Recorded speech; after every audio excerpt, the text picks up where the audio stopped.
So the first day I went to get all the medication, the prescriptions and the whole nine, and I was done with the appointment and about to check out, they were like, okay, that'll be $26,000. Now, mind you, they have told us these costs, but they did not let me walk out of that room without putting my credit card down for $26,000. Yeah. The fact that I couldn't will my body to get pregnant, that was the first kind of emotional blow that I felt like, oh my God, this is hard. The reason IVF starts to get lonely because with each cycle, you stop telling people. You start keeping it closer to you. You don't want to hear the questions anymore, or you don't want to hear the stories. Oh, well, I have a friend that went through it this time and then she has her miracle baby. Well, I don't give a damn about your friend because I don't have my miracle baby yet. Let me say this for everybody.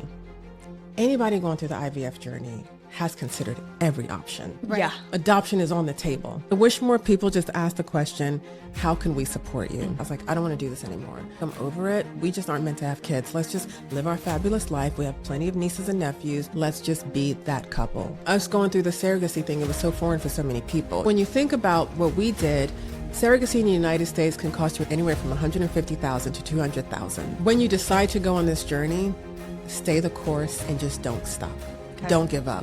Because when we made the mental switch that we're doing this in Nigeria, we made a plan and we stuck with the plan. Like we did it, you know, and now we have two twin boys to speak to everything that we've went through. Hey girls, it's Bree and Cece, and you're tuned into For the Girls. Today's guest, y'all, is someone just so special and important, really, to me and Dre's entire journey and existence. I'm going to go into that in detail in a moment, but she is a former professional volleyball player, which I just learned today, and I'm like, woman, the resume is resume-ing, okay? She is a former model. I mean, we're not going to use form. We're going to say model, okay? Celebrity stylist, founder and CEO of Kingsley Model and Talent Management. She is a good friend. We literally just said family. She is family at this point. Before I introduce her, I'm just going to give you the tea. So back in the day, it was like 10 to 12 years ago. Wait, when did you get married? How long ago was that? 2016. 2016. Yep. Wow. Okay. Oh, this stuff wasn't as long as I thought it was. So wow. We moved quick. Yeah. Okay. So 2016, Joy and Oz, her amazing husband, they got married in the Dominican Republic. And I was invited by her niece, who I didn't know Joy. And she's like, hey, do you want to come to my aunt's wedding? And I was like, yeah, I love crashing weddings. Absolutely. And I go to this random wedding in the DR, meet her, fall in love with her immediately. And all of your guests, everyone, family, friends, were just so awesome. But I fell in love with Joy's wedding so much that I actually made sure to introduce myself to the wedding planner. And I said, hi, Ryan, my name's Bree, and I want to get married here just like Joy did. So just remember my name. Let me get your info. 4 years later, I think, was when I hit her up and I was like, I'm engaged. Let's start planning my wedding. And literally, Ryan planned me and Dre's wedding in the DR, and it was the most magical experience I've ever had. But now it gets even crazier because Joy actually ended up launching Kingsley Model and Talent Management and signed Dre. So we have her and her agency to thank for a lot of coins, okay? Because he was booked and busy, honey, and he's still signed with them. And actively doing stuff. And like, it was, again, just a blessing. But then her niece, who I mentioned, Jordan, is the one who actually introduced me and Dre. So like, we literally wouldn't be here today if it wasn't for Joy getting married in the DR. Yay! Like, honestly. So that was the longest intro I've ever done on this show. But Joy, welcome to the show, girl. Wow. And that is the best intro I have ever gotten on any show. So thank you. And it's just an honor to be here. I'm so proud of what you both have done. And so for you guys to have me on your show, I mean, it's special. Thank you. It is so exciting. It's like when I say multiple full circle moments happening right now. And I want to give a little context as to why we wanted to bring you on the show, because we have witnessed firsthand the struggle that you and Oz have gone through with trying to become parents. And I don't know all of the ins and outs, which we will talk about today on the episode, but ultimately I was just so encouraged by you, because when I went through the miscarriage with me and Dre, you were one of the very first people that popped in my head that made me be like, I was like, it's okay. Like, it's okay. Like, I was like, I'm going to be a mom. It's like, it's going to work out one way or another, regardless of what it's going to look like. It's going to happen for me. And when you could be someone that pops into someone's brain, that gives them strength and courage, and just, you were that inspiration for me. And then I was in the background witnessing the journey that you and Oz were going on. And now you're here with 2 twin boys. And we're going to talk about what that journey was like, because me and Cece have witnessed with our friends and with family, married, fully capable, wanting to be parents who are struggling to have a baby. And it's heartbreaking, because there's people out here who are just popping up pregnant and they're not even trying. And so for our listeners out there who are on their mommyhood journey and are trying and are waiting patiently for their miracle baby, this episode is for you. And for moms out there who aren't moms yet, but are knowing that maybe you're a little older, or maybe you've heard some bad news from a doctor that is maybe scaring you into thinking maybe you can't get pregnant traditionally. Like, this episode is for you. And so I am so excited to dive into all of the things. I don't even know where to start, honestly. I'm gonna let you just start by sharing with us kind of the moment that you and Oz realized that getting pregnant might be a challenge. Yeah. So we got married late for me. He proposed to me at 40, and then we got married 2 years later. And so when we started, like every other couple, you're like, oh, let me take some time. Like you're not protecting yourself anymore. You're just like, if it happens, it happens. If it doesn't, so be it. But then after about a year of that not happening, we were like, okay, wait a minute, something's not right here. And we decided to go get checked out, and we decided to go to Shady Grove first. And the hard part in all of that was, as you mentioned, I'm an athlete. Yeah. So a lot of my mentality comes from being an athlete, right? And I know that if I work hard, things will happen. Absolutely. I've always been able to will my body to do what I needed it to do. If I needed to jump higher, I knew the training that I need to do to make sure that my hops increased. If I needed to be stronger, if I needed to do whatever. So the fact that I couldn't will my body to get pregnant, that was the first kind of ego blow, emotional blow that I felt like, oh my God, this is hard. Yeah. Like, I'm not just going to get pregnant. And you grow up all your life. All of us did it. Like, don't get pregnant till you're married. So you're doing everything you can to prevent yourself from getting pregnant. Then now you want to get pregnant. You're like, the brakes stop. So when we went to Shady Grove and they told me that I had less than a 5% chance of getting pregnant naturally, it strips away something in you as a woman, and you feel kind of defeated, but then optimistic, because again, I'm like, all right, we'll just go through IVF, 1 round. It's going to happen. It's going to happen. It's going to happen. 5% isn't zero. Exactly. Right. And so as we did that first round and then it failed, you're like, oh, okay, we'll try it again. We tried it again and it failed. We tried 3 rounds with Shady Grove, and we're talking coins, because this country does not make it easy for you to start a family. Absolutely not. And so it's thousands of dollars that we are coming up with, whether we're refinancing our home or going into our stocks and going into our savings. We were just depleting every opportunity, every avenue that we had. And so then we stopped with Shady Grove because I was like, I can't anymore. Yeah. Then I heard a commercial on the radio for Dominion Fertility. And one of the things for me personally with Shady Grove was I felt like a number. They are just churning you in and out of there. There's no, it felt like a one size fits all type of solution for everyone, and no personal touch there.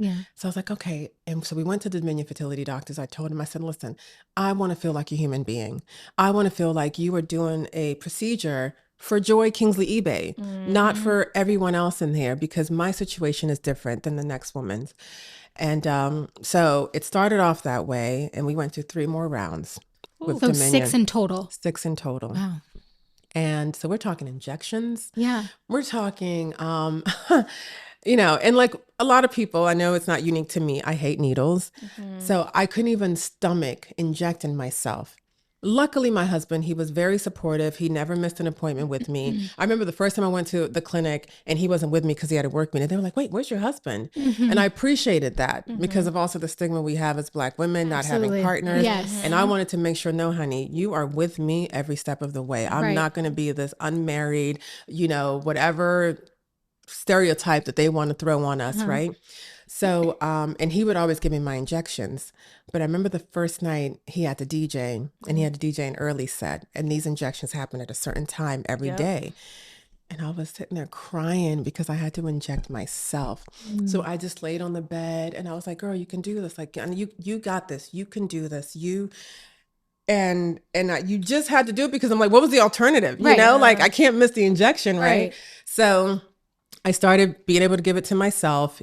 Even, I remember 2 instances when I was out. I had to go to a gala.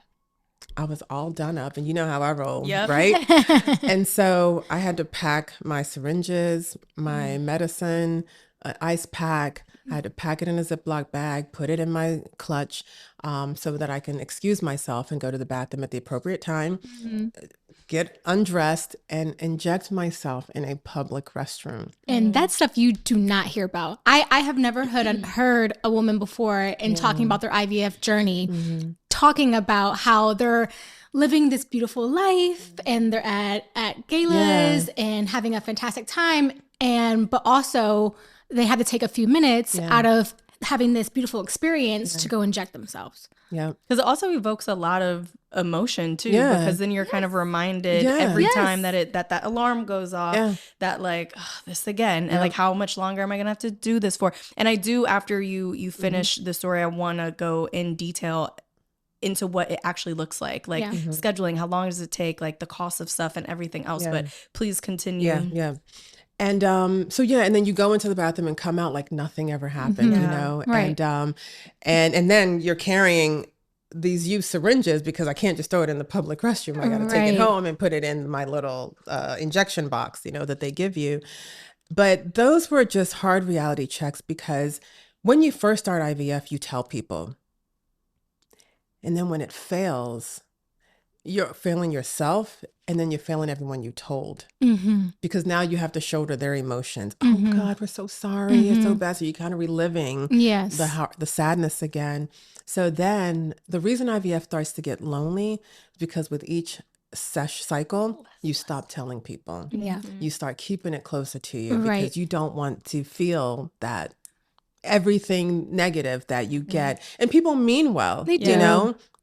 And you don't want to hear the questions anymore, or you don't want to hear the stories. Oh, well, I have a friend that went through it this time and then she has her miracle baby. Well, I don't give a damn about your friend because I don't have my miracle baby yet. Or have you guys considered adoption? Have you considered, let me say this for everybody. Anybody going through the IVF journey has considered every option. Adoption is on the table, It may not be on the table the first cycle or the second cycle, but after a while you start thinking, oh, wow. If we really want to have kids, are we opposed to adoption? Are we open to adoption? So we researched literally everything from that to egg donors to this, that, and the other. We were thorough. So people were thorough. Yeah. Oh my gosh. Okay, so can you explain, because again, Cece had said like we actually have a friend who's going through it now, but you don't want to be intrusive. And so there's certain things that we just like don't bring up or ask. Like we allow her to kind of just like bring those things up if she wants to. But can you explain to those who don't know, what is IVF actually like the full process of it? So it typically starts with them testing your egg quality, and they'll test your egg, and they'll also test your partner's sperm. So to make sure, because sometimes you always think it's the woman, it's not, but it's sometimes the man, So I was like, boy, you better know. But what them swimmers yes, exactly. So they test everything, and then that's when they tell you what your percentage of it is. Then when you start the process, and let me tell you something, when you go in there to do your first checkup, oh God, this part was painful for me. So the first day I went to get all the medication, the prescriptions, and the whole nine, and I was done with the appointment and about to check out, they were like, okay, that'll be $26,000. Oh my God. And Not to check out. Put it on my room. This is, when you go into the Yes, doctor's yes, office yes, and the yes. counter you check in, Yes. and then the counter you check back out of, when everyone's in the waiting room that can Yes. overhear everything. Yes. That is where that happened. Now, mind you, they have told us these costs, but they did not let me walk out of that room without putting my credit card down for $26,000. Yeah. Okay. And no matter how much you expect that cost, privacy would have been nice. Yeah. Not feeling like I was being held hostage until I paid you $26,000. Yeah. And I looked at them and I thought to myself, if my husband and I didn't have the means for this, like I was able to pull out the Amex and just be like, here. But like with these families that don't have the means for this, and you were made to feel the way they made me feel in that Right. room, Right. and I saved that receipt as a reminder. So the cost was about $26,000 to $30,000 per cycle. Yeah, that is insane. Yeah. Now, you said that the first thing is they do testing. Yeah. What does that look like? Like, what are they poking you, Yeah, prying you, they're are poking. you peeing? Are you, like, what is the way so that they go inside and they have to do it according to our cycle, our ovulating, Okay. all of that. So they take some eggs and then they test the quality of the eggs, and then that's how they find out. When you So- say they take some eggs, are you awake for this? Well, yes. And so it's like what do you call it? Partial so down low they'll what's the word I'm looking for? Numb you? Numb, yes. the numb. Okay. Yes. But So yeah, it's you're like, awake. okay, so it's some numbing happening, and then they just like go up in there with a little sucky thing, and they just like grab what they need, and then they're like, okay, you can put your clothes back on, you're Exactly. done. Basically. Now, what do they do to test the man? So they get his sperm. But how? He has to ejaculate. He has to Oh, ejaculate. what? I'm like, what hole do they go in? No, girl. y'all. Totally different for them. Listen, right. my brain Exactly. fog today Yes. is a No, new it's is a okay. new level. It's okay. We're And just then they do gonna- blood tests too. That is hilarious. So Okay. blood Okay, tests from they both of draw- you. Yes. Dre's over there just. And in the beginning, I did have fibroids. So I had to have fibroid surgery first in order to get started. And that's what initially they thought, oh, that could be part of the issue. problem, right? And so, but it was more than that. So I did have to have my fibroid surgery before I started the entire process, Wow. Okay. So which is a common Yes. issue for Black women and women of color. Yeah, Yeah. we hear a lot of women. We have friends who have had fibroid issues and have had to have fibroid surgery. Yeah. Throughout this whole journey of IVF, what in your fertility issues, what did you find was the most difficult aspect of it? Was it the emotional aspect of it? Was it the reminders? Was it the having to actually inject yourself? Yeah. Honestly, it was all of it, to be honest with you, because when you talk about the emotional aspects, it goes back to feeling like a failure. It goes back to just seeing all your friends progressing with their kids. I mean, we have watched our friends' children. They are now graduating high school and entering college, and we were still trying, you know? And then friends and family don't always know how to react or how to support. And on both sides of the family, you know, they'll be like, oh, we don't experience this. We've never gone through this. Well, look, we haven't either. You know what I mean? Like, we're navigating these waters brand new too. I wish more people just asked the question, how can we support you?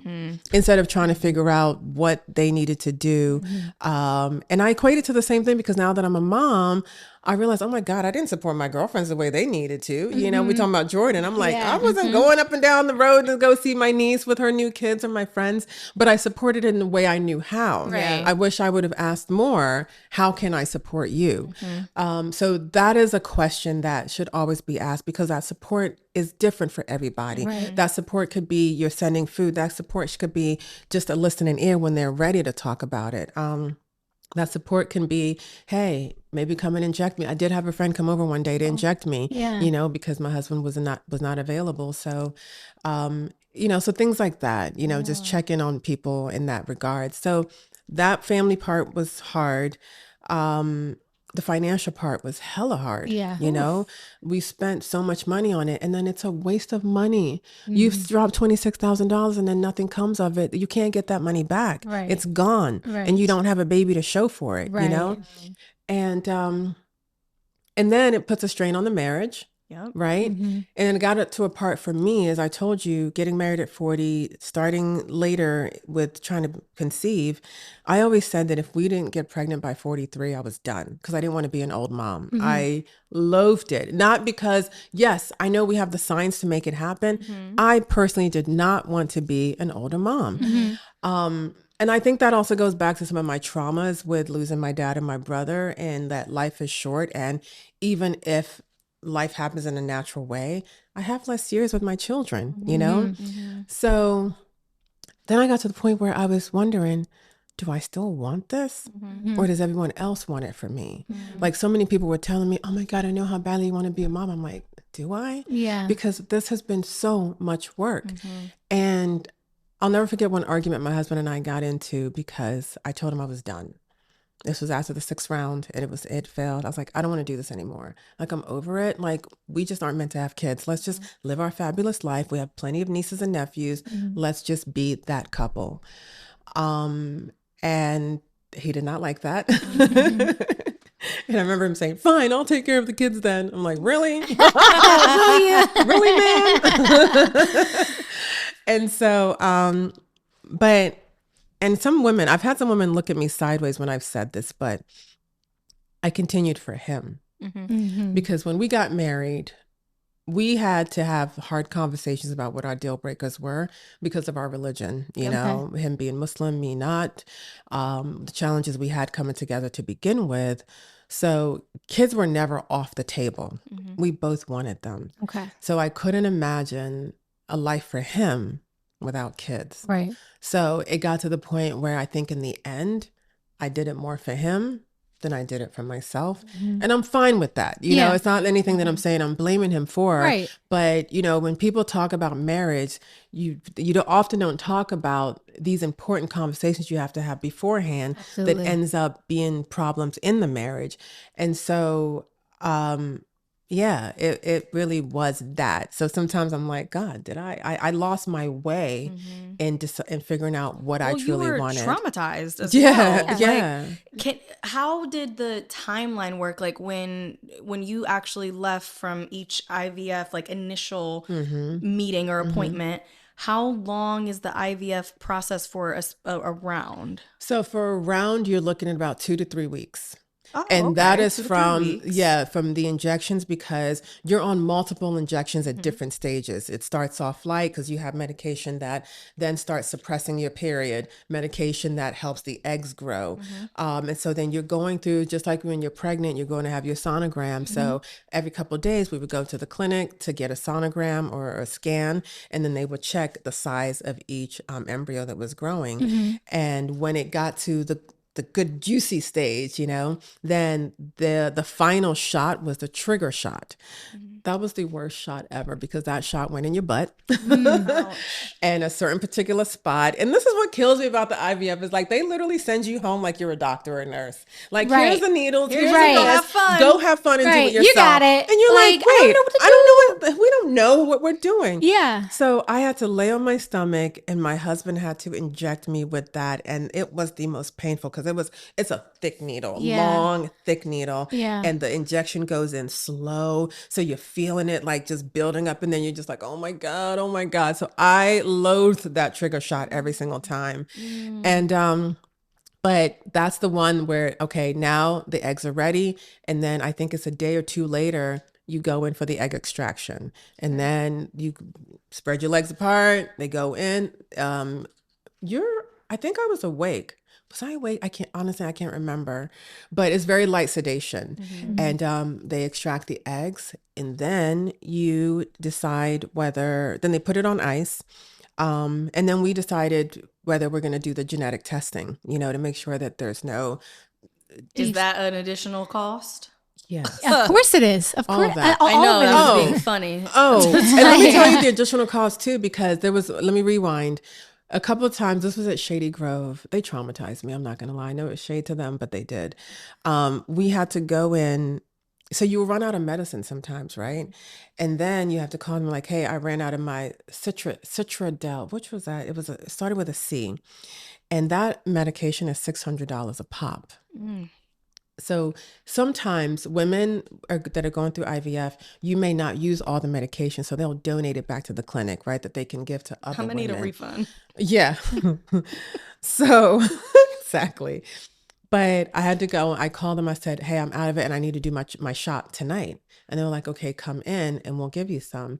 And again, I'm sitting in the waiting room and they're like, oh, that'll be $600. And again, you have to be prepared for this cost. But I was just angry because in my mind, I'm like, I know you have some back there. Right. I know somebody donated some back there.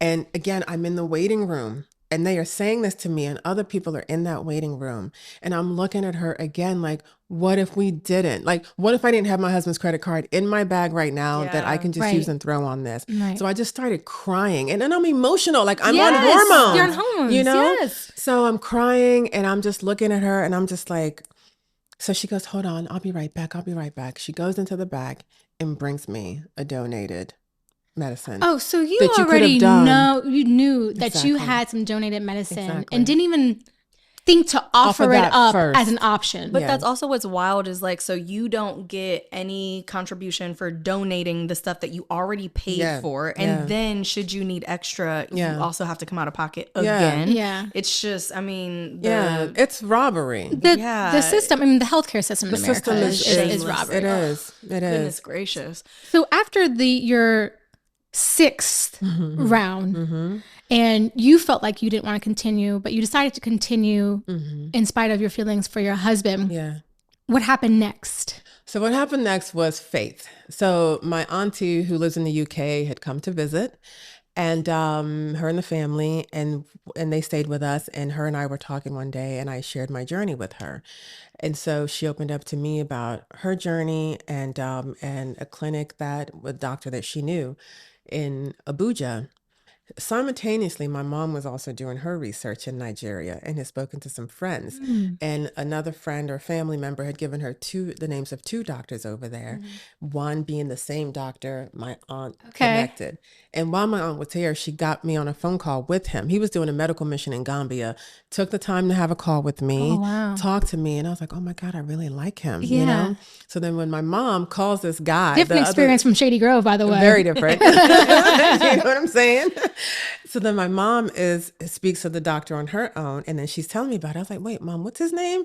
And then he was on the same medical mission, right? They had spoken at the same time. Oh, yeah. So then we put it on the back burner for a year because some unfortunate things happened to my husband and I that we just couldn't focus on it at that time. And then we needed to just save some money. So then a year later, we contacted the doctor and we're like, okay, we're ready to start the process. And when I tell you, it's a fraction of the cost of what we spent in this country to do it. Then you add surrogacy on top of that. Because now for me, I was like, we got to go the short angle. Clearly, my body is not the short angle. I'm not meant to carry. So if we're going to do this one more time, let's just do what is going to give us the best chances of conceiving. Right. And so that was it. And so the calls happened. They sent us the paperwork. We signed, and then we started. And so now we went to Nigeria the year before to start the IVF process there, but we kept it quiet. We were just like, oh, we're just going home for a family trip, you know. And so now we do everything. We go to the clinic, do what we need to do. And the last thing was is inseminating the eggs and that, right? And even that was so different. Like, in Shady Grove here in Dominion, everything is so sterile and just so like, whatever. And not to be TMI, but it's like they had a bedroom, you know what I'm saying? They had a nice bed, bathroom, all of these things so that you and your partner can. Oh, that's so amazing. It was the first time that I felt connected to the process and not just a factory that was being pulled out to your person and your partner. Yes, because it's not the traditional way, but like the amount of love and patience that it takes out of the two of you to go through this journey and to be on some sterile, just white little Exactly. bed Yeah. with like doctors in there like, all right, it's going Yeah. in. It's Yeah. like, Yeah. it just takes away from your experience, and Yeah. you shouldn't be Yes. ripped of that experience just because Exactly. you're not doing it Exactly. traditionally. Wow. Okay. So no, that was so beautiful and so Yeah. unexpected, because, we're all Americanized here, right? And you always think everything is better here. And so we didn't know what we were going into. So even though my aunt referred and my mom's friend referred, we're still going to Nigeria. Yeah. I was like, is this clinic going to be the same clinic that I saw online? We had Zoom calls with the doctor. Is this going to be the same office that he was in? And so everything when we got there was exactly As is. it was. When we walked into his office, oh, that's the back of your Zoom call. You know what I Yeah. mean? And the clinic, what was on their website, that's the clinic, Yeah. and they just greeted you so warmly and so kindly. And after that process, I remember sitting in the doctor's office and we were talking, and he said to us, science has done its part, and now we leave the rest up to faith. No, that's- It was the perfect amount of faith in science that I personally needed, because, along the years, I've lost some of my faith in ways, and I struggle to get that back with what we've gone through. And so I was like, this is the perfect dose. So we finished that, and then we left the capital, Abuja, and then we went to the village where our home is, where my father's home is, and the new home my mom had built, and we forgot about it. Unlike when I've done it here, every time we were done, we were like, okay, what day is it? When are they going to call? Yeah. And then it's bad news. We were off in the village gallivanting, having a good time, seeing family. Then the doctor calls and we're like, oh shit, we did a thing. Yeah. Wait, they're going to let us know what happened. Yeah. And he called us to tell us she was pregnant. Oh, I love And my God, it was the peace I felt. Yeah. I don't know if it was doing it on the motherland. Yeah. I don't know if it was coming home to my country, but all that anxiety and the stress that I always felt here in America was gone, instantly gone. So, Oh my goodness. as an American going to Nigeria to go through your IVF and then your surrogacy, were there any restrictions that you had to go through if any of our girls are kind of having a similar experience here in the States? Yes. And are open to alternative Yes. ways about it. What would they have to do in order to kind of take the same road that you did? Just contact me. Joy. I will set it all up, because no, honestly, I'm trying to set something up in Nigeria where I can help Americans go over there, because I on, can help Joey. them navigate Yes. the country, Yes. making sure that they're staying in a great home Yeah. that is to our Western standards, making sure that they have nannies. I have worked with amazing nannies there that they can trust and that who know how to take care of American type people. Yes. Also connecting them with chefs and drivers and the safety pediatrician over there. My God, the doctors and nurses there were amazing. Yeah. They are brilliant people, and they were all women, which I loved. Oh, yes. All I love women, that. all Love black that. women, and Yes. it was just beautiful, No, that's a whole other business. I mean, it really is. You know, because even That's the needed. amount of money It is. that, like, if you just charged a small consultation fee yes. in order to set this up Yes. for people, the amount of money Yes. and stress that you would be saving. That's what them, I'm saying, Like, because- it's insane, Right. And then you have the most beautiful story to to share that you don't have to even market it. You just have to share your story. And I mean, even for us, it's like the people that we know right now that are going through the IVF journey is like, let this fail Yeah. again. I'm gonna be like, Yes. call Joy. No, honestly, You're and going we to have Kenya. to be open to Nigeria. other alternatives. Yes. And stop thinking, don't get caught up in society. Yeah. Right? Because again, us going through the surrogacy thing, it was so foreign for so many people. You know, like, what is that? Even though, yes, we've all heard of it, like Gabrielle Yes. Union was doing, all these people we know, but a lot of times the people closest to you have no idea what it even means, what it entails. So take away that society stigma, put the money together, and I guarantee you it'll be much cheaper than here and much less stressful.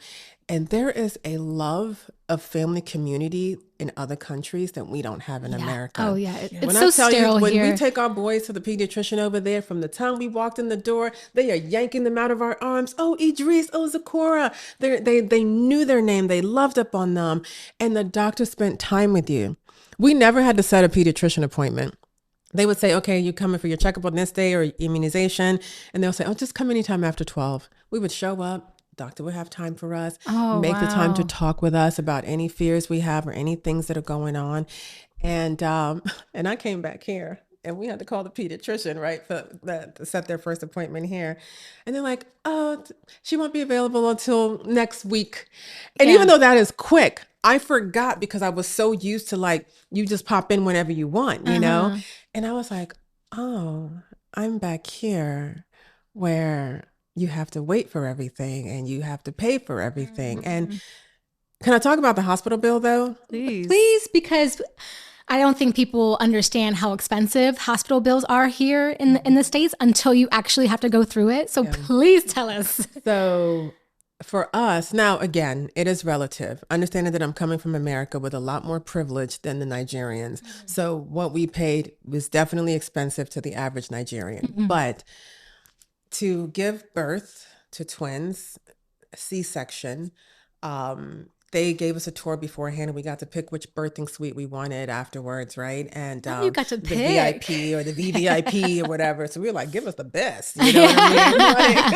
Like, so we had the best suite and, you know, that had 2 rooms. So I had my mommy room, my husband had his room and his bed to sleep in, couches, TV, fridge, everything. Oh, wow. And our bill was about $300. No, it was not. No, I was. Wait, Joy. wait. No, it was not. Yes. Wait. I paid for that, just straight cash. You know what I'm saying? course you Like did. it was every bill, every doctor's bill was just so affordable. And again, I say that relative to using American Price, dollars of course. versus that. Yes. My hospital bill Yes, tell was $46,000 for 4 days in the hospital. $46,000. Okay, well, we might need to talk to your people, Joy. Yes. Then my kids ended up having a severe case of jaundice, right? So when we came back for their first checkup, they had to admit them in the hospital immediately. And then they had to have a blood transfusion. I had to donate my blood. Thank God I'm a universal blood. I'm a O positive. So I donated my blood to my beautiful boys. And even that, and we stayed in the hospital for like 3 or 4 days. That was, again, like $300-$400. I mean, for blood transfusion. And then you have to sit under the therapy lights, you know, for the jaundice, and 4 days in the hospital. And again, it's just, much different than here. Wow. Much different than here. Joy. I can't even. Yeah. What you're saying, I almost can't even fathom. Like We can't. It's You can't fathom it because you go broke here. You literally- just to give birth. yes, and not only do you go broke, but it's wild that Black women are still dying from birth, in this country at this. At this the rate that we're in, the year that we're in, it's 2025 and people are still dying from birth. Like this is wild. We have births every single day. Exactly. Like, what are you talking about? Exactly. But let's talk about the logistics now because this sounds great, right? It's like financially no brainer. What are the logistical things that actually have to happen regarding like transportation? I remember when we texted about having you on the show, you were like, I have to stay in Nigeria until we get X, Y, and Z. It's a lot of documentation. You were like a little stressed out with that whole process. Can you explain the logistics of what it actually looks like to go and have a baby in Nigeria? Yeah. So I just mentioned all the good parts. Yes. Yeah. The bad part is that there is a major waiting game to get your children their citizenship documentation and all of that. So you have to, and that's what made us, we lived in Nigeria for 3 months because of that. So when the boys are born, you have to get their birth certificate. So now these are the things that I know now how to tell people how to navigate. Like as soon as your child is born, go and apply for this because the clock starts ticking once the child is born there. And you have to go through a process called the CRBA, and it's CBRA, children born abroad. Okay. And that is what the U.S. Embassy needs in order to give your children citizenship, which we were also scared because at the same time, Trump was revoking birthright citizenship. So we were like, wait, are we about to be stuck in Nigeria? My boy's not going to be able to come home with us. Like, what's Right. really happening here? Right. And we were dealing with all of that. So the process is daunting, and my hope is to help people like start parts of that process back home. So you have to fill out this form, and when they actually want you to go through to prove you are a true citizen of the United States. So you have to tell them every time you've traveled outside of the country, from the time you were either born, in my husband's case, he was born here, or from the time you arrived, in my case, as a naturalized citizen, right? So every single time. Now, we had an issue with that because when my husband and I went to Nigeria the year before to start this process, the U.S. Postal Service almost ruined this for us because we had to get our visas, and the U.S. Postal Service lost our passports and visas in the mail. Stop. Oh no. I told you how IVF, everything is timed. Yes. We had to be in Nigeria on this date Yes. for the egg transfer. Everything was ready. And now we were leaving to go to Nigeria. Let's say our flight was on Saturday. And come Tuesday, we had not gotten our passports and visas in the mail. We were like, what the heck? My brother and his girlfriend and my mom, who all went with us, they got theirs. We didn't get ours. So now we are going to the post office. We are calling. I'm calling. My husband's physically at the post office asking them. They now know us by name. When we call, they're like, yes. Oh, yeah, it's you. Yeah. Have you found the passports? No. We physically went there. I think it was Saturday morning. Our flight was in the evening. And I just started crying in front of the post office manager. And I was like, you literally have no idea. This is not a vacation. Yeah. This is our livelihood. Like, this is, you're ruining our baby chances. And again, I was like, it's not meant to be. Yeah. I'm not meant to have a child because my husband and I travel. We are travelers. And in all of our years, never has anything like this happened. But the most important trip of our lives, this happens. Right. And so then so we're sitting there racking our brains. So we send my mom and my brother, we like, you guys just go.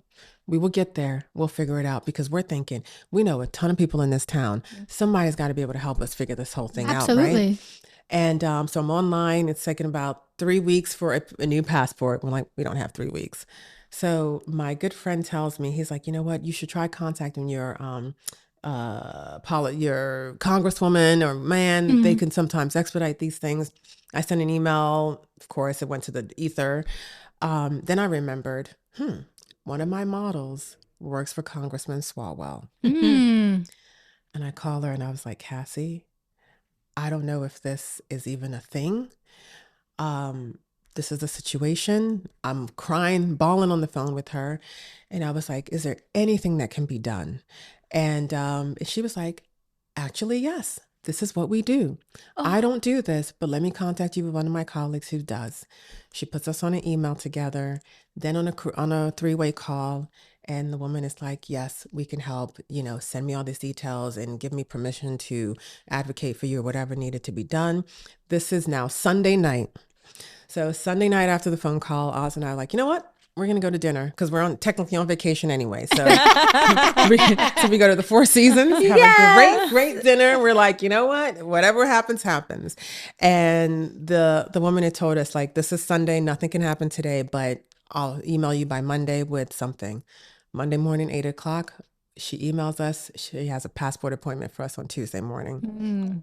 So we go to we go get our passport. Now we got to go to the Nigerian embassy and get a new visa. Now that's going to be a nightmare because we don't know who you're going to get. Is this going to cause time? So now Oz, he's calling his contacts and calls one of his boys that was at our wedding who almost didn't make our wedding because his dog chewed his passport and was like, hey, I called this guy. Dog chewed the passport.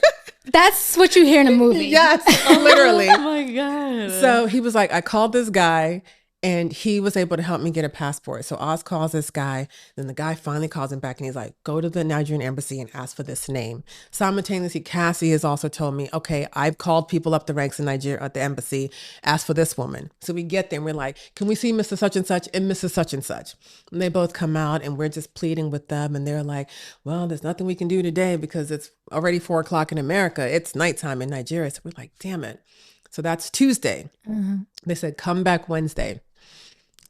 Our flight is now Wednesday evening because I said, baby, I'm going to reschedule our flight for Wednesday we're getting out of here come hella high water. Okay. Yeah. The stars are going to align for this.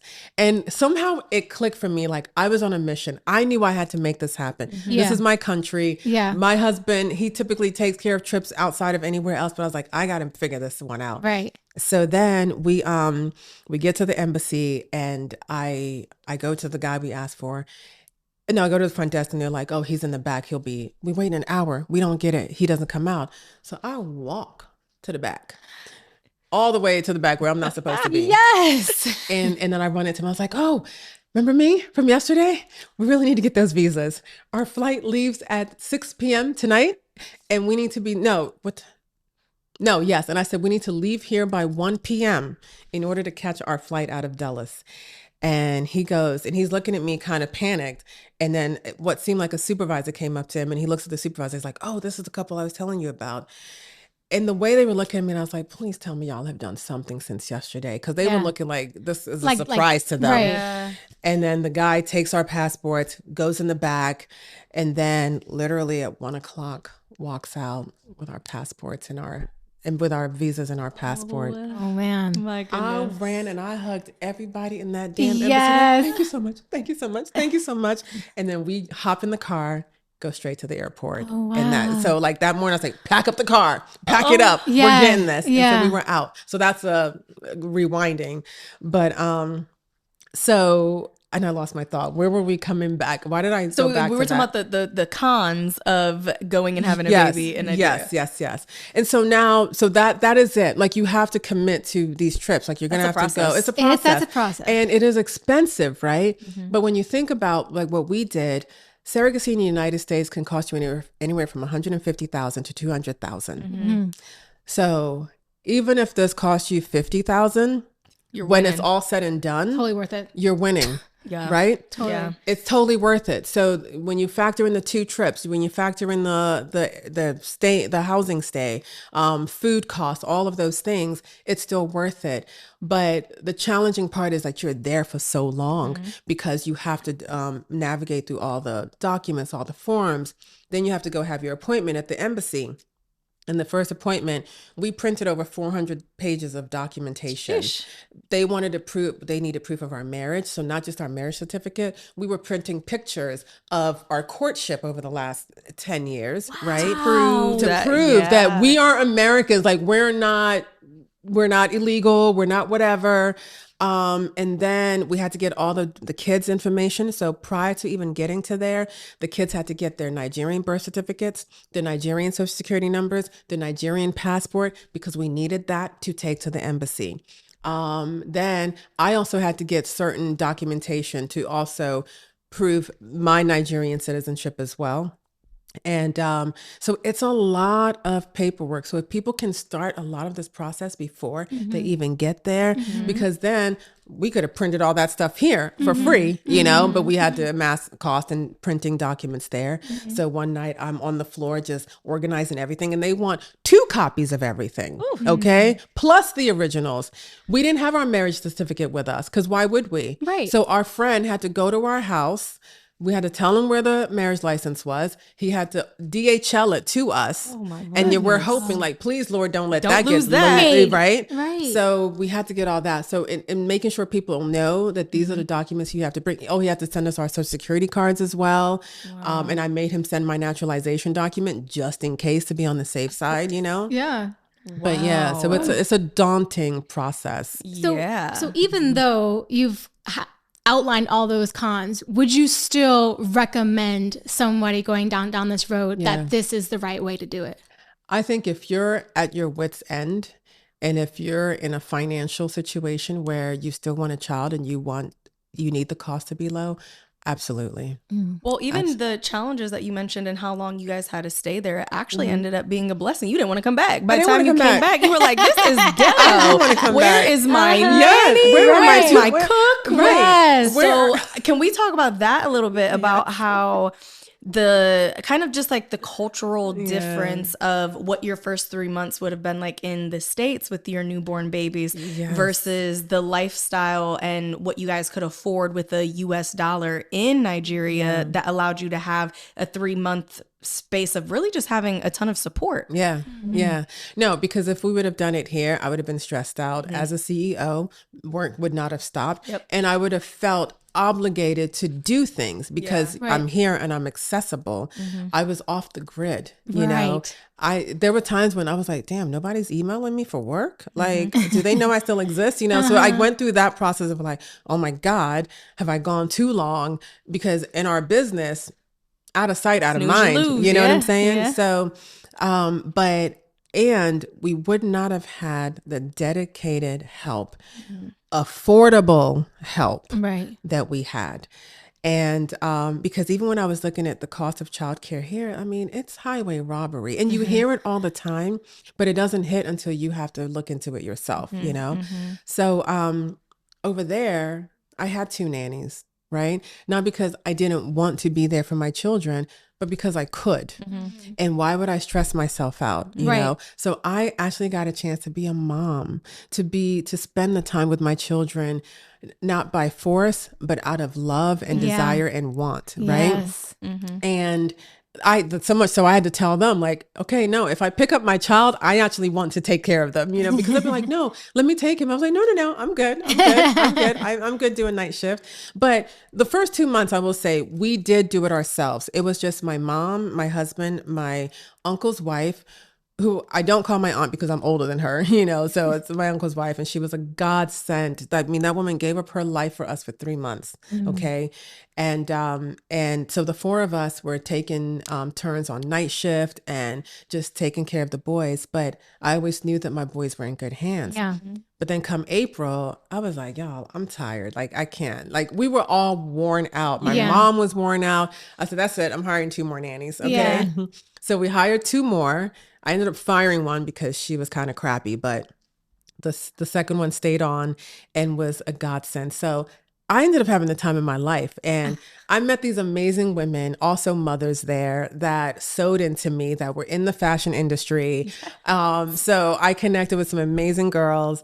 And they took me places. I went to Ghana for a weekend, and I was like, okay, bye, boys. Because the nannies and my mama got here. You know, they're good. I produced a fashion show. I was part of the production team for that, for a big show in Nigeria. I love that. And then just going to lunches and going to little fashion presentations. So I felt still connected to my world and to myself. And it was a blessing having a mom. My mom is she advocates for me to still be me and to still be fabulous and to still go out and do my work. So she came up this weekend for me because I was on the short list for a job, a big job. I didn't get it because they didn't accept my rate, and I'm okay with that. And I'm not selling myself short because I said to myself, gosh, when these kids came, you're going to have to really pay me to get me to leave my children. That's right. And value me, you know, because oftentimes like you'll tell someone your rate, you may end up coming down a little bit because they can't afford it, or this, that, and the other. So I'm fine. So my mom came up in the event that would happen. So it happened that she can watch the boys now, but she's just like, go girl, do your thing. And I really appreciate that because that was a fear I had in losing myself as an older mom. Like I mean, not older, no, but that's as a mom, fear. As a mom, I feel like that as a now. mom, I still feel like that now. I still like kind of am toiling around the idea of like, who am I now? Like, I don't just want to be a mom and a wife. I still want to have a career. I still have my own goals and ambitions. However, right now in my life, I am primarily just a mom and a wife. And that's okay because that's just the season that I'm in. But I know that that's not going to be forever because I still value Cece. And I know that I'm always going to make myself a priority. And so while I am a mother and a wife, that's not all that I am. And I'm never going to lose myself. I'm never going to compromise who I am and what I desire to go after for anybody, even my most loved ones. I mean, I think that is like a really common fear amongst anyone, especially as a first time mom, because you're like, what is this going to look like? How do you wear motherhood? Like, what, is my identity going to be lost in this? Yeah. And it's all the things. But I want to dive into the surrogacy part of things, because for women who are older, the most safest way to just be like, okay, I want a baby, let's go ahead and do it, would be surrogacy. And as you mentioned, it's very expensive here in the States. What was the process like? Like, how do you go about picking your surrogate? And like, what was the start to finish process? And you need to explain to our audience, because you keep saying my boys and my kids, they don't know that you got a 2-for-1 special. So let's also talk about how it came to be that you ended up having twins. So it's interesting because with the clinic, everything was anonymous. So we never met the surrogate. Really? And they just... Were you concerned about, like worried about that? In the beginning, slightly, but no, because it protects us both, right? Okay. And in one way I look at it is, as the American, you know, the American person coming to Nigeria, we are the privileged ones. Yes. And anybody, even here in the States, anyone that does surrogacy or egg donation or anything like that, they are doing it to also get money. Like some people are doing it for, hey, I want to help other families. I think that's a big element, because it's a big ask to ask anyone. But there is that money factor that you are getting paid to do that, right? And I think it's important that we are protected, because I wouldn't want them to know me. And then if they look at my social media and they be like, oh, this woman is this person, let me try to keep her baby. Yes. We've heard horror stories of that happening, you know? So I really appreciated that anonymity with that. So we never got to meet her, but the way they did the sonograms, all of our sonograms were virtual. Literally, they called us on WhatsApp. They had the video camera on. We had ours on. Then my husband would have his cell phone recording my cell phone. It was so bootleg. But we saw it was a video of the video of the video of the video of the ultrasound. Exactly. And so we never got to meet her. But let me rewind to answer your question. There was a point where we ended up having 2 good embryos. That was it. And we had to make a decision. Do we put 1 or 2 in? And we decided it's a crapshoot no matter what. We can put 1 in now and it doesn't take, or it takes, and then we have 1 pregnancy. We can put 2 in and 1 may only take. Right. Or we can put 2 in and both takes. Right. And both of them took. Yeah. What did you think was going to happen? We kind of hope for twins, because people live in the false like everyone wants twins, but you don't really want twins. You know, it's a lot of work. 1 is enough. I think you want twins when you think about the fact that you go through 1 birth and you get 2 babies out of it. But especially if you're not the one carrying it, to be like, I'm signing up to have 2 babies at the exact same time. Yeah, it's a little insane. It's a little insane, right? And we don't, but it's a good thing that you don't know what you're walking into, because had I known what I'm dealing with now, I'd be like, oh, hell no.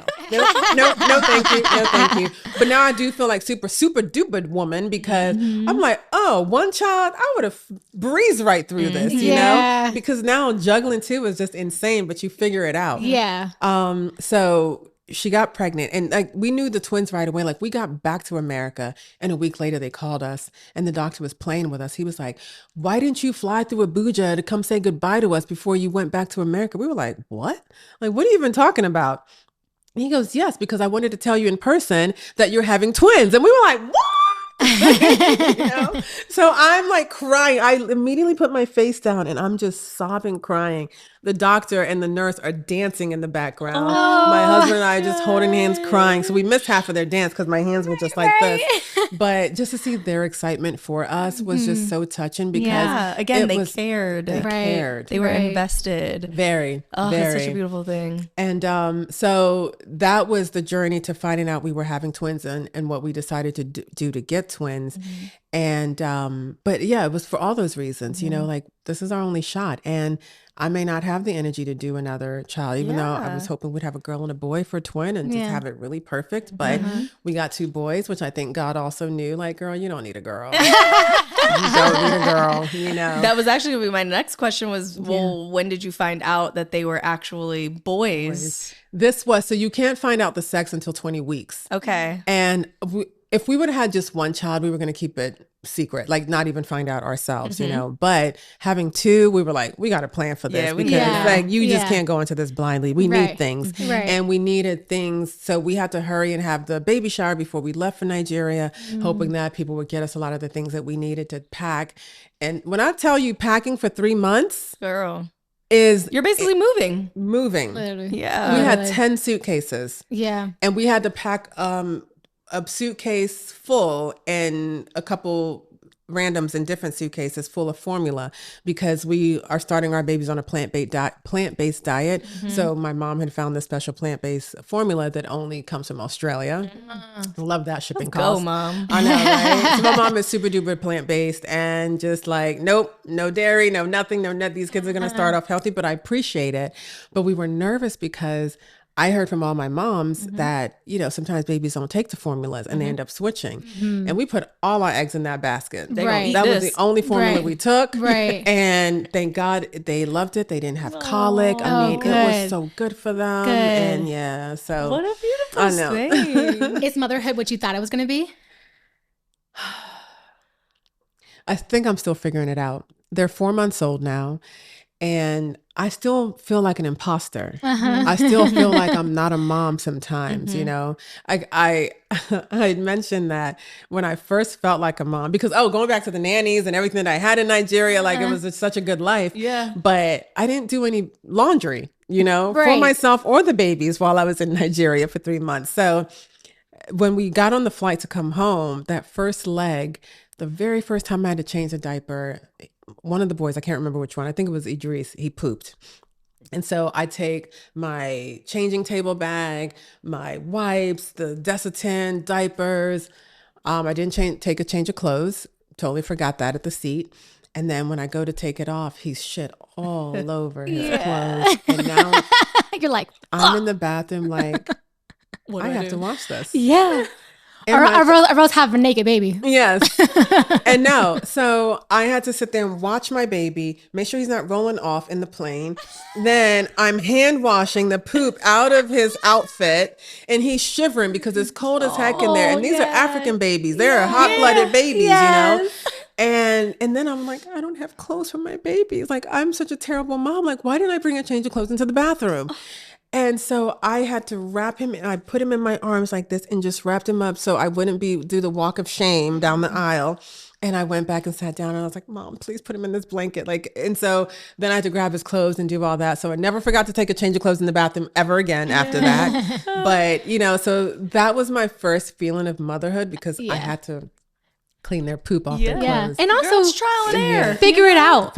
Right? Because motherhood, a lot of it is just figuring it out. That's so true. You know?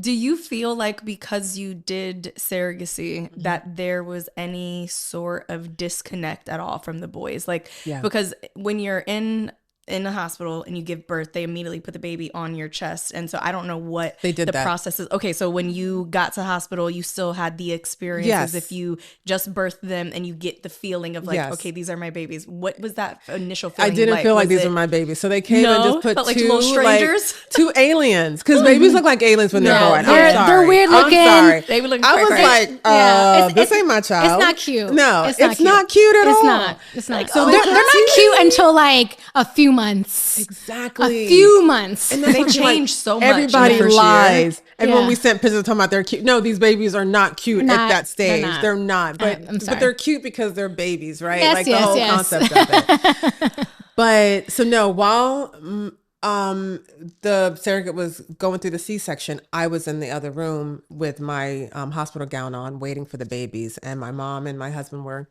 actually watching the delivery of the babies.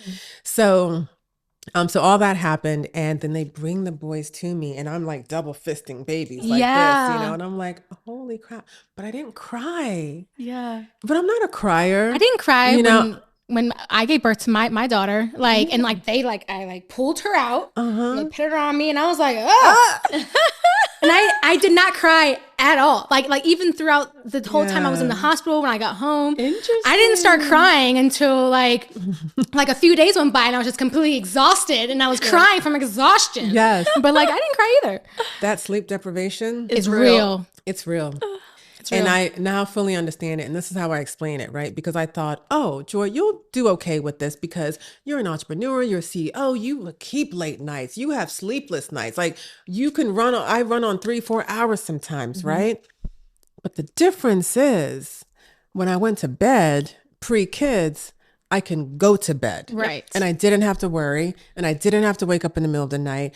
I don't know that I've had REM sleep since February 3rd. And you won't for a while. Yeah.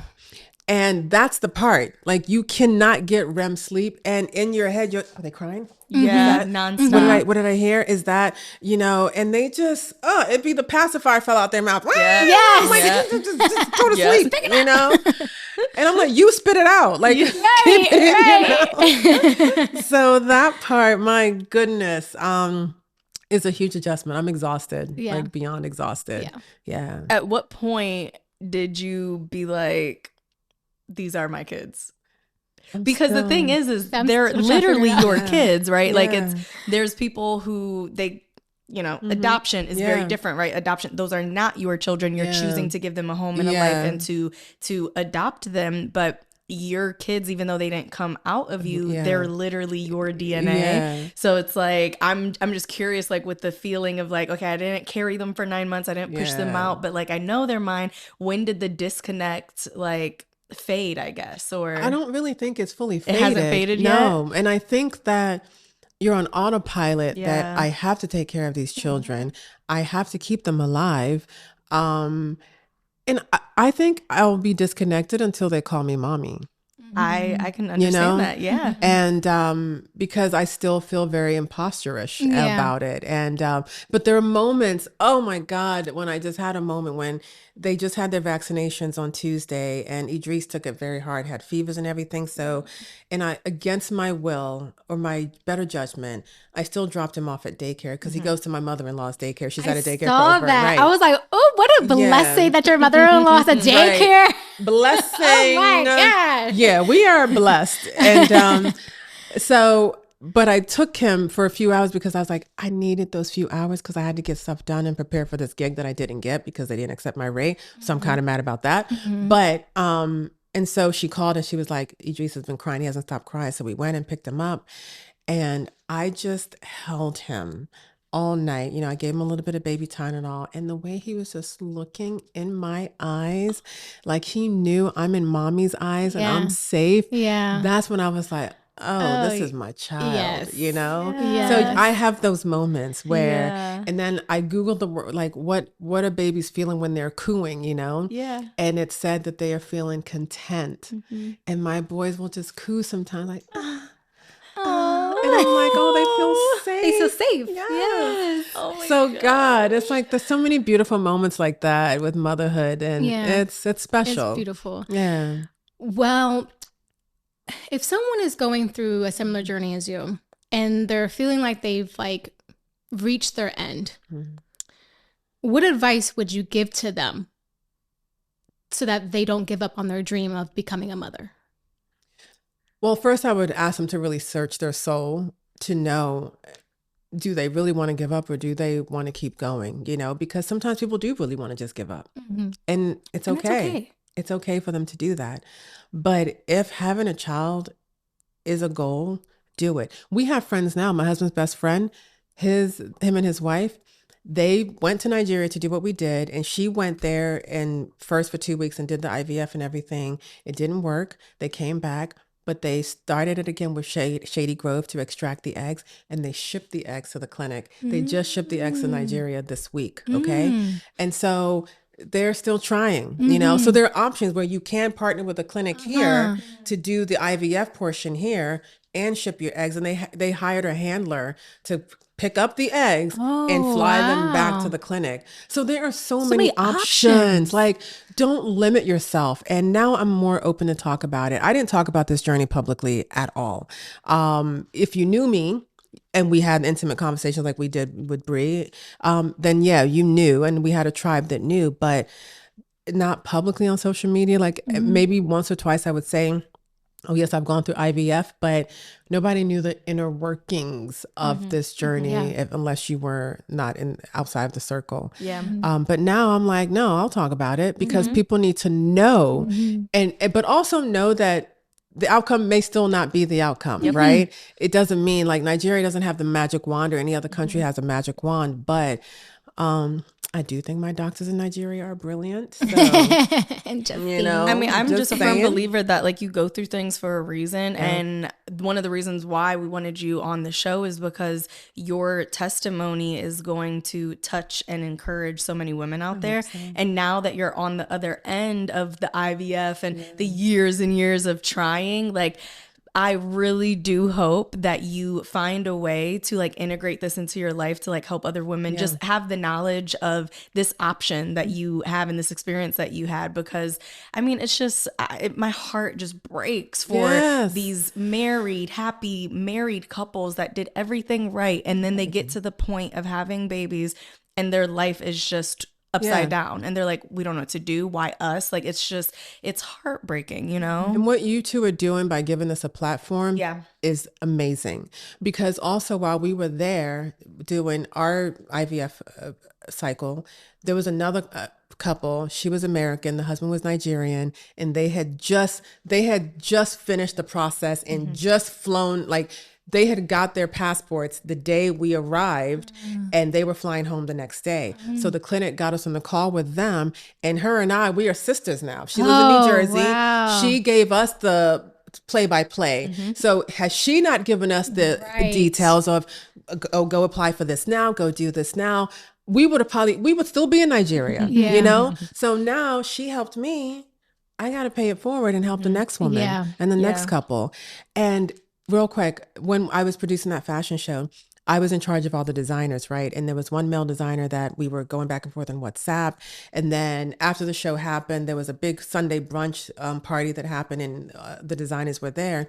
And he mentioned to me, he was like, no, we're going to stay in contact. He said, after I met you, because I had left my boys. My boys were like, a month old, you know, and I'm producing this fashion show. So when I was like, hey guys, I'm not going to be at this fitting, you know, my boys, he was like, when you told me you have these twins, and I explained to him it was through surrogacy, because they're like, wait, what? How are you out? Exactly. You know, like, what's your snapback routine? Sometimes I just own it, like, oh yeah, thank you. I'm like, I ain't got to tell all the tea, you know. Exactly. But him and his wife are struggling, and it's so taboo to talk about in these African cultures, you know. And he was like, we're going to stay connected because I want you to talk to my wife about your journey.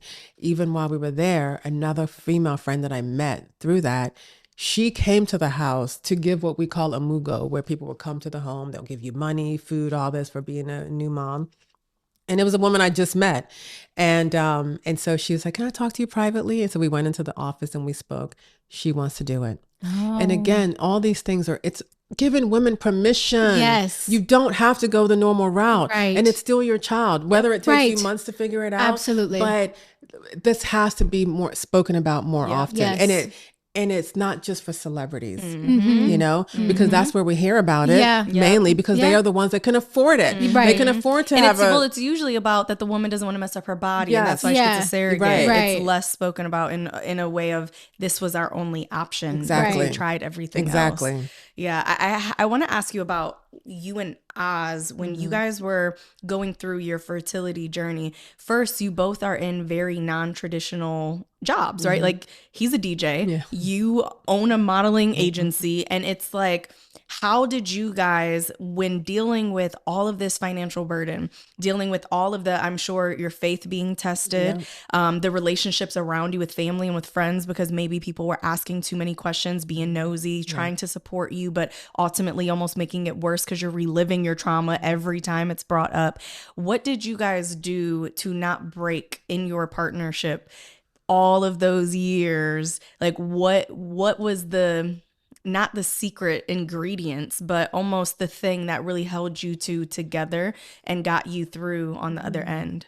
That's a really, really good question. I think it was just our love for each other, you know, and that was it. And always trying to remind ourselves of why we're in this marriage to begin with, and talking, and arguing, and having those hard conversations, and being able to tell my husband, I don't want to do this shit anymore. Like, I'm done with it. I'm emotional. But him hearing me when I say that, you know, and understanding that I'm being emotional and it's the hormones, but also understanding him too, because we forget the man in this process. Right.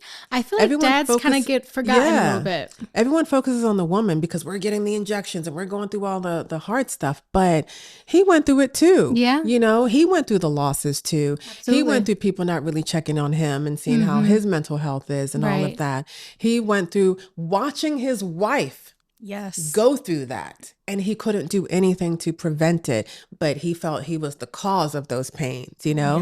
So feeling useless and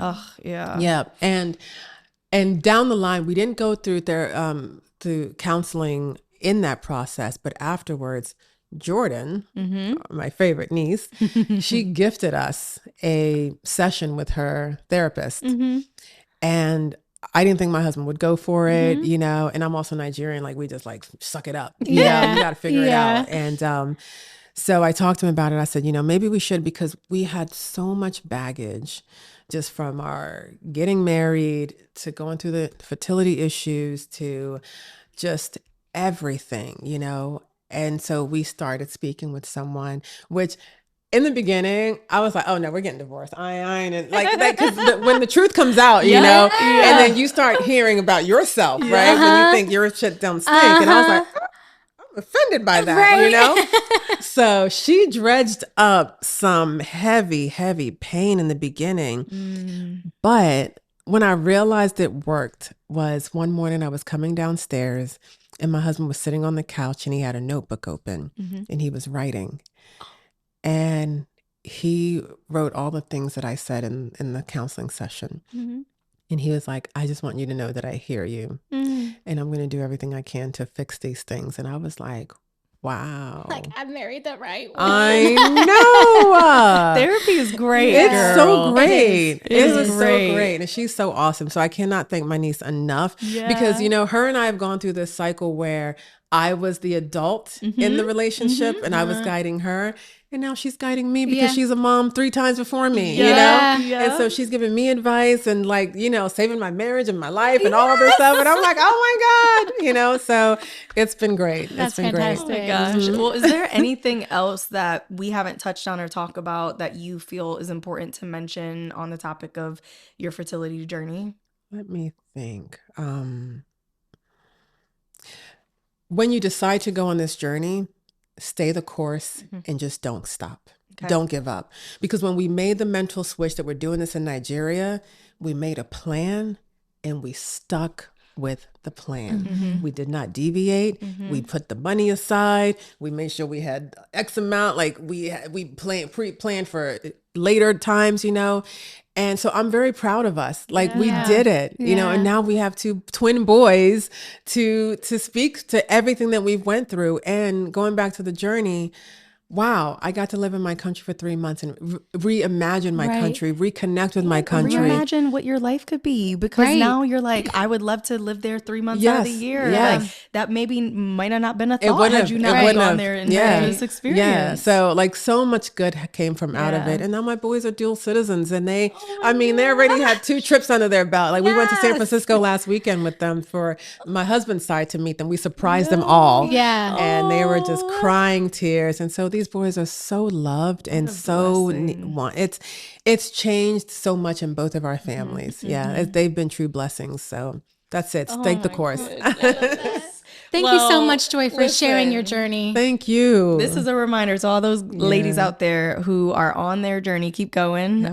You are truly an inspiration. I'm so proud of you. I'm so proud of Oz. I wish he was here and I could hug him too. Right? I mean, the amount of emotion that I felt when I found out, I was just like, oh, she's been trying for so long. I was just so like, oh, thank God, you know? So I'm just so happy for you. I can't wait for y'all to come meet them. I know. I'm like, now my future daughters will have two very good potential options. We have a lot of girls in the family, but you know, we need some boys for my girls.